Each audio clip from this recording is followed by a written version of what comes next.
crooks in your castle, then it's nights full of battles. Some fight with the barrel, that's eagles versus vultures and olives versus arrows. Call harder. Yo, you know what? I want to jump into this, but every time I hear that intro, I'm so stuck on it. It is such a fire intro. NWA 10 Pounds Podcast.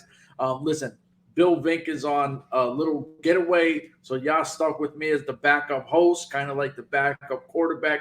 I'm going to be your host, OG Boricua Dandada. I'm here with my brother, Mr. N.W.A, who's been watching this since the 70s. This is his passion. He loves it. You won't get a better podcast to talking NWA than my brother, Mr. Muffins Martinez. Mr. Muffins Martinez, how are you, my brother? Because we got a week. We still got one more podcast to do on Friday as well. So talk to me. How you been? I feel good, man. It was a good NWA show. You know me. That was my first company since 1984 when I started watching wrestling here in the States. So, you know, NWA, then to WCW. So, you know me, man. I go old school when it comes to the NWA, brother. If you know the Bull of the Woods, that's all right, the so yeah, that's my little Dusty Rhodes impression. Now, Let me tell you something, Daddy. Let me tell you something, Daddy. It's a hard work when you gotta sit here with the chest, sitting here, funky like a monkey. Listen, God bless the dead. You will never have another Dusty Rhodes ever again. His swagger, his lingo, his vocabulary, whatever you want to call it, just his style, his flair. That is a one-of-one talent, and they'll never be able to duplicate that. That he's that special. Now I want to start it off with Ruthie J versus Natalia Markova, whatever how you say her name, and Misa Kate, right? Misa Kate, yes. Misa Kate. However, now before we even talk this, isn't Markova now in the WWE tryout thing? No, not this one. Okay, I was a little worried because I was like, this is a rising young star that NWA might lose because this girl is phenomenal. So I like this triple threat. I felt like one person did nothing, and I like the girl Misa Kate or whatever I'm just going to call it MK because I felt Ruthie J had a lot of amazing spots, fought real well. Markova, all eyes are on her. She's going to always show up. And I felt that at the triple threat, for some reason, it kind of left out MK. And I was like, whoa, she looked like she didn't belong in that match, right? Like, I don't know what happened or why I felt that way, but it just felt like she was just a random throw-in with those two. Ruthie J goes over, so she's going to be going up against Kenzie Page at Sovereign or whatever the hell they call that pay-per-view coming up. Yeah, some Mayan, yes. something like that. I don't know, man. And I thought it would have been Markova because her ceiling is so crazy high, and she's one of the top girls in NWA. But Ruthie J comes in the clutch, and she's like, "Yo, I'm that girl. I want Kenzie Page." So talk to me, my brother. Talk to me about this match. Yeah, the match was good. It's a triple threat match. You know, Natalia Markova. We know she had that match with Camille and WD-75. You know, one hell of a match on the first night that she went to that table spot. Mr. Kate was one at that time was one half of the women's tag team titles with Maddie Renkowski. M90, I think it's either M92 or M95. I always keep forgetting the two numbers. And then Ruthie J, you know, a young up and comer. To me, when I saw the name on paper, I'm thinking Markova is taking this all the way. She did it, surprised me. I'm thinking, okay, well, Mr. Kate for sure. Nope, Ruthie J took it. I was like, what? I mean, so I love when I go in thinking one thing and something else happens and I'm totally thrown off. So Ruthie J put a one hell of a performance there. Now she gets her first shot at the NWA Women's title. Markova most likely will go after the TV title against the monster Max the Impaler, because I think she's probably the only one next to Camille and that roster that could probably beat Max. So I'm pretty sure Markova will get that match coming up in October. And Ruthie J, man, it all depends what happens with Maddie Renkowski. If supposedly the rumor that she'll be at the trials this week, I'm convinced all companies. So if they lose Maddie, that's going to be a blow to the company. But one less talented young lady. But if hopefully she does go, Mystic King will either continue to now go into the singles life or get herself a new tag team partner and go from there. So there's different avenues for Mystic K right now, depending on what's going to happen. All right. So I know, I made a list. I know we're not going to touch the list because, BB's not here and he likes to. There's a bunch of stuff on the show that I didn't like the Tyrus speech. We could skip that shit. Oh, listen, the only thing I'll say about that, the industry don't love me or got love for me. Yeah. Homie, you know why? Because you suck. No one respects your game because you can't wrestle. So it is what it is. Your retirement speech was fucking bullshit. Yeah. I do want to talk about 2 interviews Leterna had. The interview she did with, what's this guy's name? Jamie Stanley, right? Yeah. This guy, I don't know nothing about, right? Yeah. I have no idea he came on, but if he's the manager or the voice behind Kobe Carino and Joe Alonso, this guy's the man, right? And we know you're high on Joe Alonso. Oh yeah, Joe Alonso is awesome. So I'm like, if this guy is the voice behind them and they can just do their thing, they're going to feel really important really fast. Because if you notice, EC3 was focused on him. Is he going to be able to talk shit? And then you seen this guy looking at EC3 like, homie, we're not even worried about you. He even made references, real champions, and looked at EC3 and kind of, took the things off, did his thing. I was super impressed with this Jamie Stanley guy. EC3 being funny was what they call people who wear sunglasses indoors, assholes. Yeah.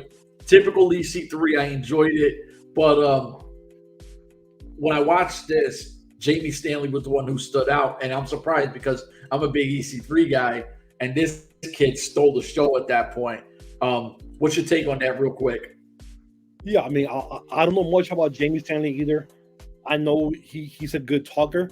He reminds me of a polished version of the other white guy on NWA, Mexican wrestler guy, American guy, blonde hair. Oh, Chris Adonis. Yes. Okay. Okay. Good one. Chris Adonis? I'm not Chris. Sam Adonis. Yes, Sam Adonis. So he's like a polished version of Sam Adonis. That's what I like. And I think for some reason last year, I think they were teaming together as some kind of blonde hair team thing, but I could be wrong when he was Adonis was there for a while. But I could be wrong. But yeah, I like there's some guys that are good wrestlers, some are good talkers. Stanley is a good talker. You could see, you could hear everything he says is polished, and that's what I like about him. So I'm definitely.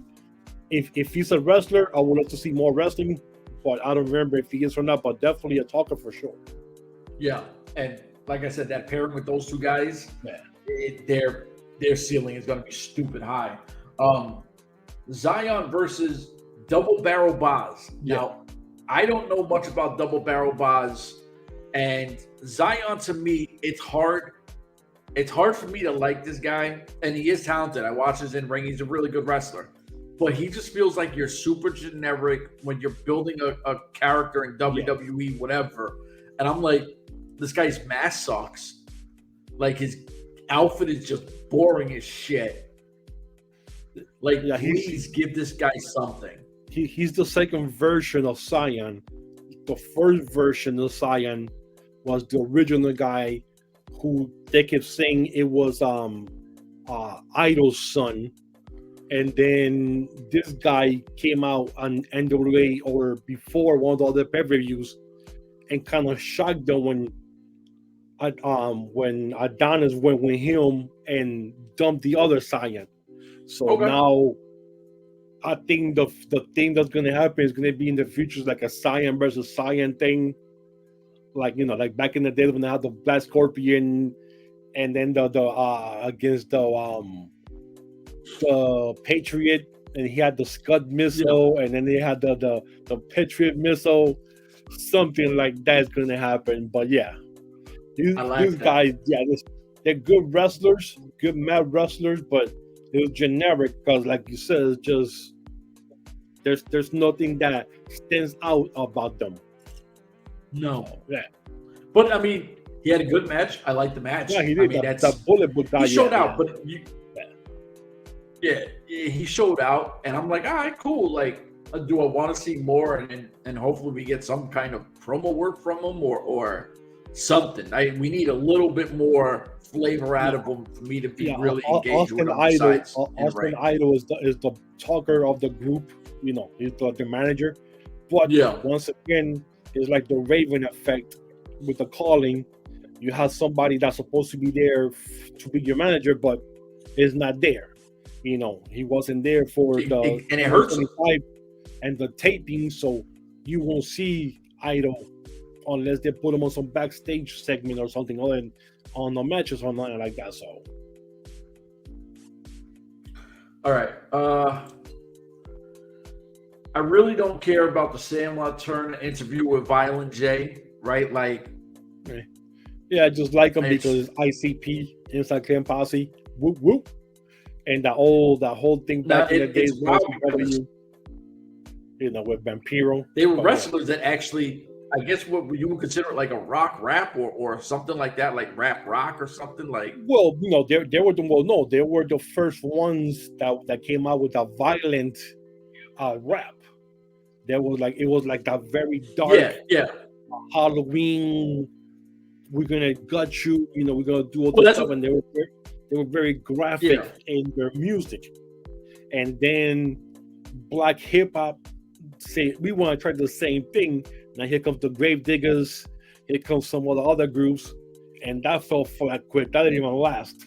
So ICP was the one to this day stood the time, stood the ground. I mean, if you ever been to one of those Juggalo concerts, bro, or seen those things on TV, they get packed, bro. It's like a festival. And they made 30 years.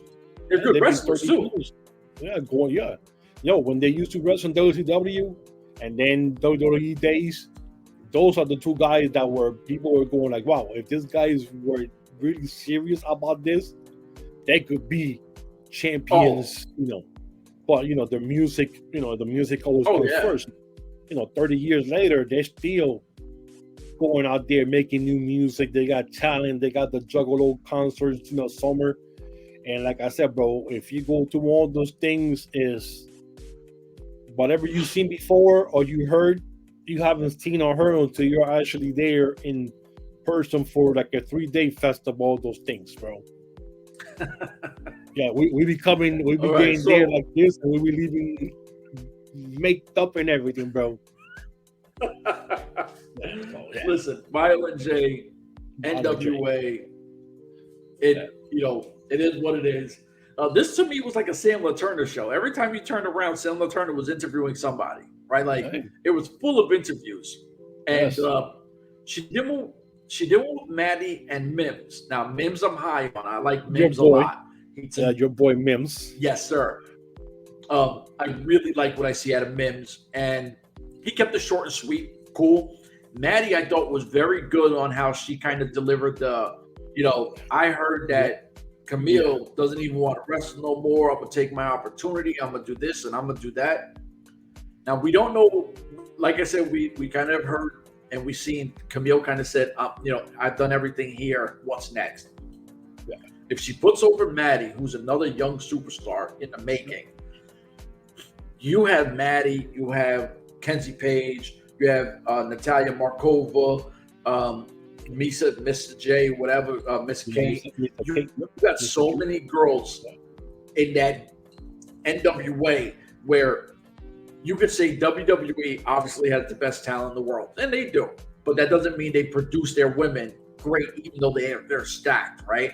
Yeah. To me, Impact Wrestling has the best women's roster and how they produce their women. NWA is like they're fighting for that. We're the best women's division in wrestling, right? Like I really like what they're doing and how they're showcasing their women. Even though Corgan doesn't believe in their women, but we do. But listen, I like this. Maddie talks her shit. I hope if Camille is leaving, she puts her over because that helps this young lady. Another great interview. Like I said, Mims feels like I did my thing in 2022, 2023. I've been killing it. I'm ready. I want mines. Talk to me real quick on these so we can get into the brand match. Yeah, the Mims is your boy since day one. So I said, I'm like Mims. I'm like, yeah, man, Mims is good. I said, man, Mims is a jobber. But that was the argument we used to have like 2-3 years ago when we saw Mims. And Mims now has turned into, a homegrown talent for NWA. Yep. Like he's definitely grown leaps and bounds as being there. So, and then Maddie, like we said earlier, she's on the radar of Uncle Vince's company. If she does get put over by Camille, and then she gets hired by Uncle Vince, that's going to be kind of something good. But they have to take their chances because 98% of wrestlers today, the last 20-30 years, their road is to WWE. They will not admit it, but we know for a fact the last 30 years of wrestlers that come out, WWE is their ultimate goal, period. No matter how many horror stories they've heard, it doesn't matter. You get that pay, you get those benefits. Listen, it goes. It's better than living out of a suitcase, flying to different places for $250 or something like that, and then you're getting hurt. Now you have to go do a GoFundMe page to get this stuff like that. Compared to you getting paid. Anything happens inside the ring, you're getting taken care of. They pay for everything, your rehab, so if you're a talent and they know that you're WWE, you walk out on NXT, you say you have 20,000-30,000 followers, which is damn good for an indie person. If you walk out on NXT, by the end of that match, if you look decent, you got 80,000 followers just off that because you're an NXT person. And then that will double and triple when you go to the main roster. Yep. Yes, your goal is WWE. Listen, Muffins is a big NWA fan. We talk MLW as well. Anyone that's in MLW, Impact, NWA, ROH want that WWE thing. AEW is not the competitor to WWE. No one's a competitor to WWE. You can get more money in AEW, but the goal is still Mania, video games, movie opportunity, TV shows. The opportunities you get with just being in WWE is endless. AEW is WWE light right now. Yes. They haven't hit 5 years yet. Let it hit 5 years. Let it hit 10 years. Then you could start talking, okay, I want to be in AEW such and such big pay-per-view of whenever that happens. We still don't know what AEW's big pay-per-view is because they've been out for 4 years. Give it 10, 15, 20 years, cement themselves, start having those big shows, and then you hear somebody say, oh, I want to be AEW's main show. This is the show.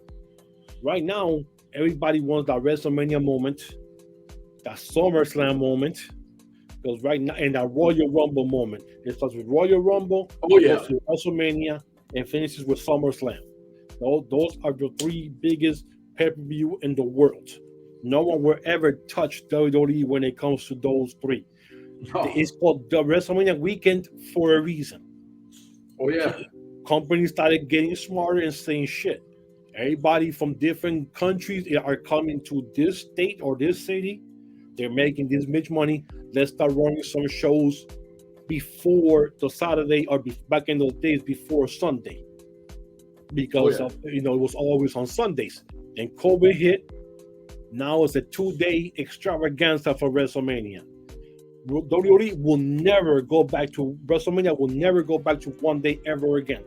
It's going to be a 2-day event, 4 hours every day, and WrestleMania weekend starts on Wednesday, Thursday, and Friday, and Saturday afternoon is your days for NWA, Impact, MLW, and every indie company to run their stuff, get the rub out of those big shows. People are coming in. They making the city $200-300 million just for those 4 days. That's the sad truth. WWE. Sad truth, but it's the truth of everything. WrestleMania weekend is the biggest weekend in wrestling history. Next year's going to be in Philly. They already have the one package, $200 for a hotel to stay already there. I already got my hotels already for next year. Already because I'm going to be there at WrestleMania weekend, not to hit WrestleMania, but to hit the shows Wednesday till Saturday afternoon.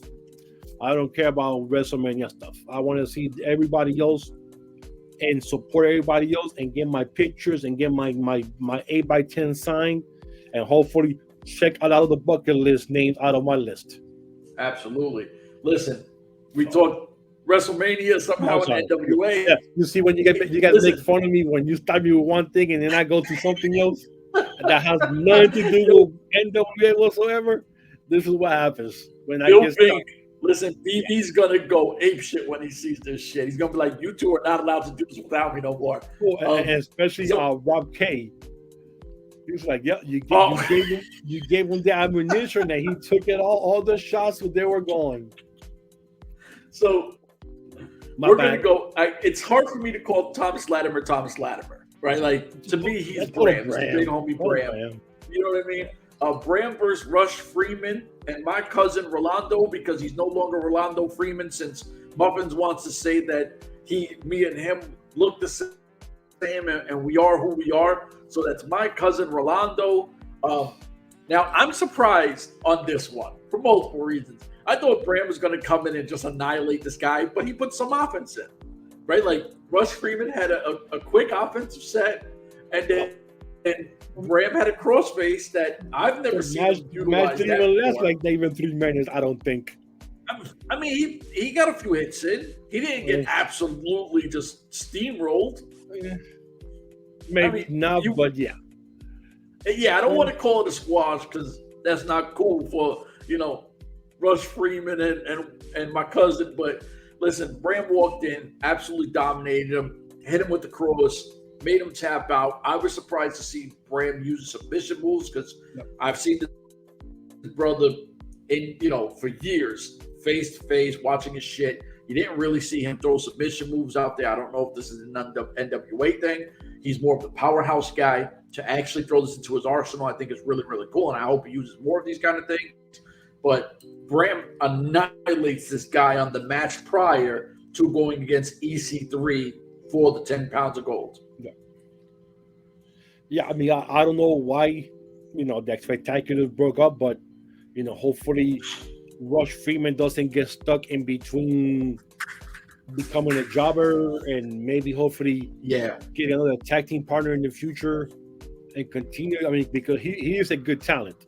He's a good talent to just have stuck in the middle of nowhere. But, Bram did his thing. And hopefully, now we'll see what happens. I mean, there's still a couple of weeks before that pay-per-view, so we'll see what happens. And they also mentioned that supposedly he dropped the TV title because he turned it in for the shot at the the NWA title, which I'm thinking, well, hold up. He never requested that. EC3 was the one who challenged him. So, and then they didn't show it neither. Like they didn't show him like you would think they would do a video package or some kind of in front of the fans. But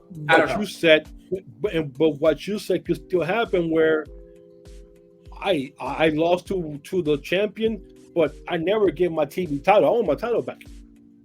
Yeah. And then right there and then I want my title back, and now I'm gonna claim my title shot again. Wow. Well, I like where that's going. Because listen, being that it's going to be in Cleveland, and EC3's from Cleveland, and his first title shot, big main event. So we're pretty sure 95% of unless something happens where he gets hurt or there's some backstage blow up rumored something, he's gonna walk out there with the title. So yeah. It is what it is. So I'm going right over Aaron Stevens and his squad. Could care less. Yeah. Sam Leterna with Chris Silvio and Blake Troop. Now, I don't know a lot about Blake Troop, but he feels, I don't know, maybe it's because the mouth guard he had in his ear. Yeah, he feels like an MMA badass. Yeah, he was. Or he still is. Oh, okay. Because I was like, this guy is like, he looks like a legit badass. And Chris Silvio, he's talking mad shit. I am sold on Chris Silvio. I'd never heard this guy really talk before. Like I said, I'm back new to NWA, so I didn't really know this guy's work. The way he spoke in the whole, my father told me, put him down. I took the shot, put him down. You couldn't, and he's telling the other guy, Jack Dane, foreign military guy, you couldn't put him down. So I was like, oh, shots fired. This little dude is talking mad crazy. He's got the hood thing on. I am sold on Chris Silvio, Blake Troop. I think they're called ISQ or something like that. So Esco is Silvio Esquire. There you go. So this shit is fire to me. Yeah, Blake Troop is an MMA fighter. Like all the MMA fighters who jump into wrestling. He used to be doing a lot of announcing at United Wrestling Network. Okay. And then he went back to wrestling, and then he actually left there and went to the NWA now. So he's now wrestling more in the NWA now. But from what we see, we're definitely going to see that Blake Troop versus Jack Dane feud at the pay-per-view. So, and I wouldn't mind it being some kind of dog collar match or some kind of chain match or something. That'd be kind of cool. If something that something weird, not no Max of Destruction match bullshit. Like no, nothing over the top. Well, actually, it's going to be in that solemn chain thing, match, right? Solemn. Yeah. So I think it's probably going to be. I think a lot of these are going to be like more hardcore because the whole dark aspect of it. Yeah, I believe so. I think I saw a tweet on NWA saying that it's going to be the first hardcore pay-per-view. So I'm pretty sure a lot of the matches are going to be that type of matches, like a dog collar match or, a whipple match, strap match, stuff like that. Yeah, those I could take. Those I'm fine with. I just can't do the death match shit, and I cannot do that.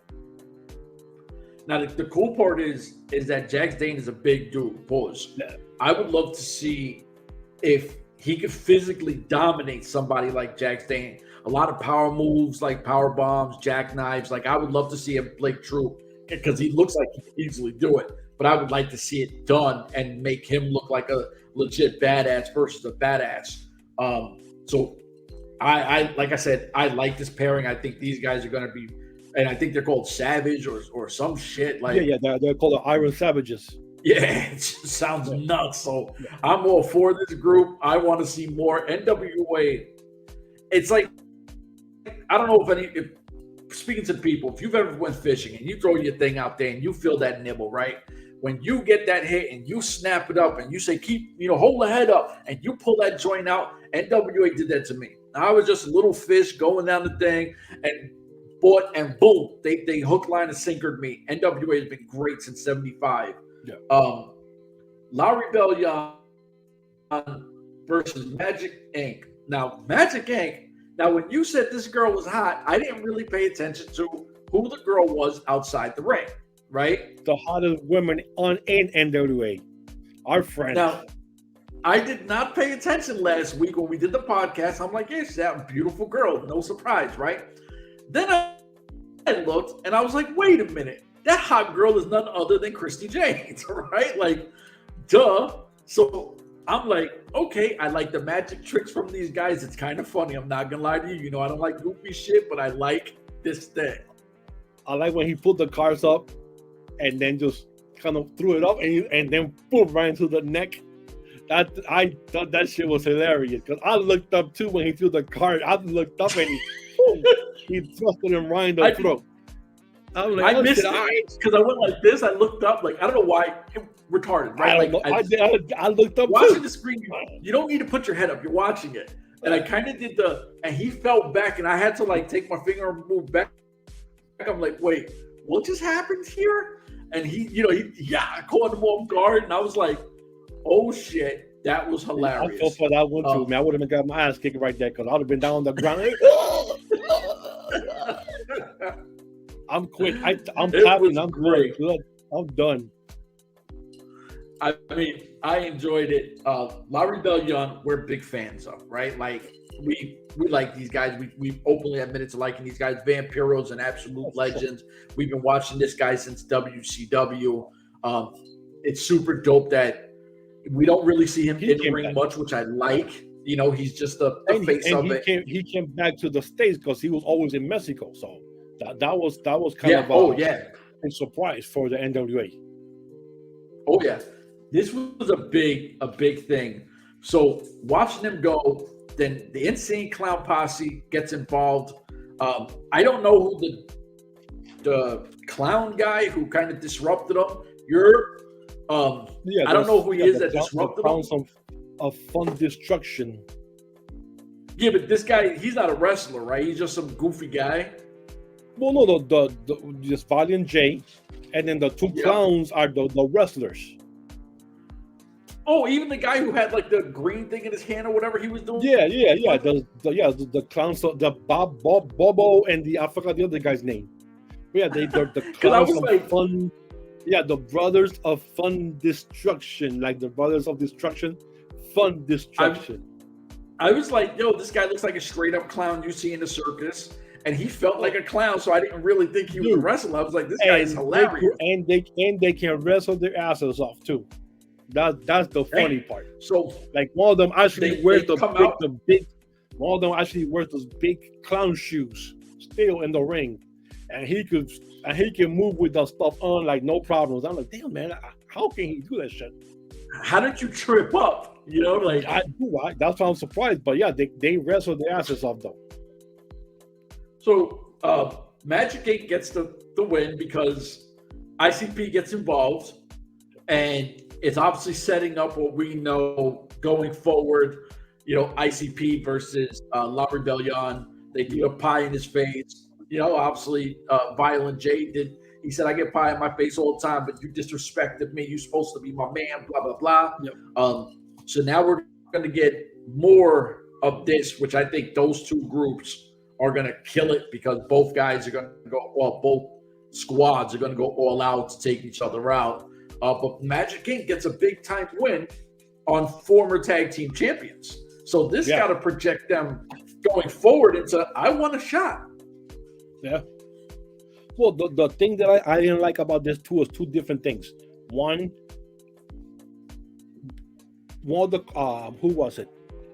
The bald-headed guy from Magic King is on the side of the turnbuckles on the ground, and Bestia throws in Magic Mike, and you see he's gonna try to pull him and throw him over. Well, he does this thing to fall on top of the guy in the corner. Well, there it got messed up. Somebody messed it up, or he tripped or something. Couldn't do it. Now he hip tossed them, and he looked pissed when that happened because you could see his face. He's mumbling something. He did look mad. Tag, Mega Wolf, and then when the whole shenanigans started, it just too damn long. It was just like this guy comes. It was drawn out. He hits Vampiro, the other clowns on the other side. Now this one clown comes all the way around. Instead of just cutting through, he goes all the way around just to push Mecha Wolf off the top rope. And I'm like, this is taking too long to materialize. Like it's like the count was. It should have been bang bang. Yes, it was just too long, just for that ending. And two, and I said this, I tweeted this before. NWA is wasting Christi Jaynes' talents of an in-ring wrestler, talent with experience, in being that. Whatever she does there, that's all she does. Is just this and this and this. Yeah, she's supposed to be like the pretty, circus girl or whatever. Yeah, the assistant. But yeah, dude, she's been there for 2 years doing this. You have her on your first NWA all-female show, where you know she could go and she could do what she could take, do the work. To this. Like, come on, man! This girl, she should be wrestling as part of Magic Inc. As a wrestler. Let her talk. Let her do her shit. She knows what she's doing. She's a professional wrestler. She has 10 plus or more years in the business. She's bled. Listen, we've seen her do those stupid, matches that I hate, death matches and bleed matches in Mexico. She got the lucha style. She got the American style. And she's being wasted into that, and that drives me crazy. I always be tweeting that shit out every time I see her just doing that, bro, because it just drives me crazy. Yeah, we've been high on Christi Jaynes for a mad long time now, and I remember this was a few years ago when we started doing MLW. We were trying to get her signed. We were tagging court, and she wound up having a match with Gringo Loco, who was still in MLW at the time. And it wasn't an MLW match, it was like some independent somewhere. And she down in Texas, Yeah, she ran, jumped into the ropes, flipped backwards, did some like Hurricanrana shit. And I was like, where is this? Why? Like, any company on one move should be like, I want that here, right? Like, she's that talented. And it seems like the politics get in the way for a lot of Hispanic talent. And I'm going to keep that 100 with you. I don't care who gets offended. NWA has the opportunity to have an amazing veteran. How you didn't have her versus a Camille thing is crazy. How you haven't had her versus Kenzie Page is nuts. You got so many. I mean, even Max Impaler or Max Dutton Impaler, however you say her name, or non-binary person. How you haven't had any of these programs with her in there, and she's just here to be a hot girl? Like, come on, man. This girl's better than half your roster. Let her go. Use her. Utilize her to her potential. At this point, I hope she becomes a free agent, and I hope Court's smart enough to sign her or go to Impact and get used, properly, because she is phenomenal. To have her just standing around this is one of the talents that I would love to use or something. I'm pulling my card that I have now. I'm calling Triple H or somebody up there in Stamford, Connecticut. Please give her a job. That's my favorite that you owe me. Use it on her. Give her a job. Let her do something in NXT or something, because she can't be wasting her talents being an assistant to just doing this and other kind of bullshit for the last 2 years. Yeah, no, I agree. I'm 100% with you. Listen, for myself, Muffins Martinez, BV, who will be back next week. We're out of here. No, we're not out of here yet. More? Don't forget to follow us on Urban Wrestling Network on on YouTube and Twitter, Instagram, Facebook, Urban Wrestling Network. Follow us. We're always there. And now he will say VD is going to be upset about us when he hears this show. All the babbling we did and shit, and all these stuff in the middle of the show. But follow us, give us a like, retweet. I think we're up to like 591 and YouTube. Be kind of cool to get to the 600 before 594. The end of the year, man. That'd be awesome. 594. Awesome. We're 6 away from 600. Okay, so 6 from 600. So guys, just follow us. Even if you don't like us, just give us respect. Because We like everybody else. We appreciate what everybody else does, and we do us. So that's what we're here for. Talk wrestling. You're not gonna see any OnlyFans from us or any sexy bikini pics or nothing like that. What you see is what you get. Yes, sir. So listen, he kept it 100. That's what we do. Like, subscribe, share, all that good shit. We out of here. Deuces. Deuces.